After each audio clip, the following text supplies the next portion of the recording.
লোভ, গ্ৰীড অৰ্থাৎ চঞ্চল সংকীৰ্ণ কামনাৰ গোলামী। বিভিন্ন শাৰীৰিক আৰু মানসিক সংকীৰ্ণ চঞ্চল কামনাৰ গোলামী কৰি কৰি সেই গোলামীবোৰকেই আমি স্বাধীনতা আৰু স্ব ইচ্ছাৰ নাম দি দিওঁ। তেনে কৰি আমি আনৰ লগতে নিজকো ঠগি থাকোঁ, ক্ষুদ্ৰতাৰ সংকীৰ্ণতাৰ কাৰাগাৰত সোমোৱাই ৰাখোঁ। কিমান আৰু আনৰ লগতে নিজকো ঠগি থাকিম। বিবেকী হৈ সজাগ হৈ প্ৰশ্ন নকৰোঁ কিয় যে ইমান সময়ে তেনে মানসিকতাৰ দ্বাৰা পৰিচালিত হৈ যিবোৰ লাভ কৰিলোঁ বুলি ভাবিছোঁ আমি, সেইবোৰ আমাক সাৰ্থকতাৰ দিশে নিলেনে? আমাক পূৰ্ণতা দিলেনে? আমাক সঠিক আনন্দ দিলেনে? নে কিছুমান সংকীৰ্ণ আসক্তিত সোমোৱাই ৰাখিলে? সেইবোৰকে আমি মজা বুলি ভাবি থাকিলোঁ। তেনে কৰি আনৰ লগতে নিজকো ভ্ৰান্তিত সোমোৱাই ৰাখিলোঁ আমি।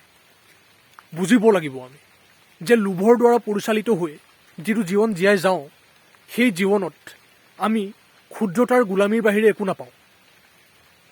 বিবেকী হৈ সজাগ হৈ প্ৰশ্ন কৰিব লাগিব আমি আৰু মানসিকতাক ব্যাপকতাৰ দিশে লৈ যাব লাগিব আমি যিমান সম্ভৱ। সম্পূৰ্ণ নিখুঁত হ'ব নোৱাৰোঁ যদিও যিমান সম্ভৱ ভুল ভ্ৰান্তিবোৰক, ক্ষুদ্ৰতাৰ গোলামীবোৰক ক্ৰমান্বয়ে কমাই যাব পাৰোঁ আমি। তেনে চেষ্টা কৰিলেহে আমি নিজক শুধৰাব পাৰিম ক্ৰমান্বয়ে আৰু সেই শুধৰণিৰ পদক্ষেপবোৰক আনৰ দিশেও যিমান সম্ভৱ প্ৰয়োজন সাপেক্ষে লৈ যাব পাৰিম। সংকীৰ্ণ চঞ্চল ইচ্ছাৰ বা কামনাৰ গোলামীবোৰকেই প্ৰয়োজনীয় বুলি গণ্য কৰি সেইবোৰৰ মতেই জীৱনটো জীয়াই গ'লে আমি নিজৰ সম্ভাৱনাৰ বীজক গছকি পেলোৱাৰ দৰে হ'ব। আমি নিজৰ সম্ভাৱনাৰ বীজক সযতনে সজাগতাৰে অংকুৰিত কৰাত পদক্ষেপ গ্ৰহণ কৰিব লাগিব। তেতিয়াহে ক্ৰমান্বয়ে ক্ষুদ্ৰতাৰ কাৰাগাৰৰ পৰা ওলাই ব্যাপকতাৰ দিশে গৈ আনন্দৰ ৰস